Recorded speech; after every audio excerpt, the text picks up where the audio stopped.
भर में साइबर ठगी के मामले लगातार बढ़ते जा रहे हैं। ऐसा ही एक मामला राजधानी लखनऊ में सामने आया है, जहां पर पीजीआई की डॉक्टर के साथ लगभग 2 करोड़ 81 लाख रुपए की ठगी की गई है। जो साइबर ठग हैं, उन्होंने उन्हें डिजिटल अरेस्ट किया और उसके बाद ब्लैकमेल करने के बाद उनसे 2 करोड़ 81 लाख रुपए की ठगी की। पीजीआई की डॉक्टर हैं, डॉक्टर रुचिका टंडन जी हमारे साथ बातचीत के लिए मौजूद हैं। रुचिका जी, किस तरीके से उन्होंने आपको साइबर अरेस्ट किया, कितने रुपए की ठगी की और किस तरीके से पूरे घटना को अंजाम दिया उन्होंने? मेरे पास सुबह के टाइम 8 बजे के करीब फ़ोन आया कि जो आपका फ़ोन नंबर है वो उस पर बहुत सारे कंप्लेंट्स रजिस्टर्ड हैं साइबर सेल में कि आपने लोगों को कुछ हैरेसिंग मैसेजेस उस फ़ोन नंबर से हैरेसिंग मैसेजेस आए हैं। तो और फिर उन्होंने ये कह के एक कोई कॉल ट्रांसफ़र की किसी आईपीएस ऑफिसर बन के किसी के पास, और उन्होंने बताया कि साथ में जो आपके बैंक अकाउंट्स हैं उसमें भी किसी ने कोई मतलब आपने या जो भी कि जो मनी लॉन्ड्रिंग के केस में जो आपको जो है अरेस्ट करने का मुंबई से जो है ऑर्डर्स हमें मिले हैं। और ये मैटर एक नेशनल सिक्योरिटी का मैटर है, तो इसलिए इसको आपको किसी को जो है लीक आउट नहीं करना है ये इन्फॉर्मेशन। और अभी हमने परमिशन ली है तो आपको डिजिटल कस्टडी में रहना होगा। और सारा अगर आप और पूरा उन्होंने फिर 6-7 दिन तक पूरा केस चलाया कोर्ट में, सारे सब फेक आईडीज़ मतलब दिखा छः के। सात दिन आपको डिजिटल अरेस्ट किया रखा उन्होंने? हाँ जी, उन्होंने एक नया मतलब फ़ोन खरीदवाया, उसमें स्काइपी और सब डाउनलोड करवाए ऐप्स, और फिर वो मॉनिटर कर रहे थे।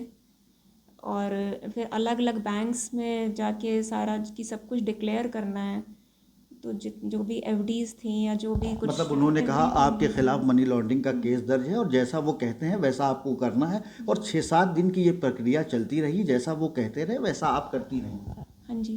फिर आगे क्या, किस तरीके से ट्रांजैक्शन हुए? ट्रांजैक्शंस उन्होंने अलग अलग कुछ अकाउंट नंबर्स वो देते जाते थे कि उनमें पैसा देना है जिससे कि वेरिफिकेशन हो सके। और फिर कहा कि जब अगर आपका जो अगर आप उसमें नहीं इन्वॉल्व हैं तो वो पैसा वापस आ जाएगा आफ्टर वेरिफिकेशन। अच्छा, जिस दौरान आपको डिजिटली अरेस्ट किया गया उस दौरान आपने किसी से संपर्क करने की कोशिश की, या आपको पता कब चला कि आपके साथ इस तरीके का फ्रॉड किया जा रहा है? मुझे तो जब 7-8 दिन के बाद ही मैंने जब आके यहाँ डिपार्टमेंट में चेक किया कि ऐसा कुछ होता है कि सीबीआई ऐसा करता है कि ये कोई न्यू मेथड है डिजिटल कस्टडी। तो मैंने देखा कि उसमें मुझे कुछ न्यूज़ रिपोर्ट्स दिखी कि ऐसा कुछ लोगों के साथ फ्रॉड हुआ है सीबीआई के नाम पर। तो तब मुझे थोड़ा सा डाउट हुआ, बट क्योंकि उन्होंने इतने फेक आईडीज़ और कुछ दिखाया था और वो सब कुछ बहुत रियल लग रहा था, इसलिए ये मैं समझ नहीं पाई कि ये कुछ हो सकता है गलत। फिर मैंने सोचा कि साइब यहाँ पर पीजीआई के थाने में जाके एक बार वेरीफाई करें कि ऐसा कुछ होता है कि नहीं। तो जैसे ही मैं जब गई पुलिस स्टेशन तो ये पता चला कि ये तो बहुत कॉमनली ऐसा हो रहा है लोगों के साथ, तो it is a fraud. Okay. तो फिर इसके बाद मैम आपने कहाँ पे शिकायत की, एफआईआर दर्ज कराई साइबर थाने में? फिर वहाँ से क्या कुछ जवाब मिला? फिर वहाँ के जो पहले हजरतगंज में गई तो पता चला कि जो गोमती नगर में जो साइबर स्टेशन है वहाँ पर ये कंप्लेंट करवानी है। तो उन्होंने कंप्लेंट रजिस्टर की है और अब वो इंक्वायर कर रहे हैं, जो भी उनका प्रोसीजर है वो कर रहे हैं। टोटल मैम कितना अमाउंट था जो आपका आपके अकाउंट से उनके अकाउंट में ट्रांजैक्शन किया गया?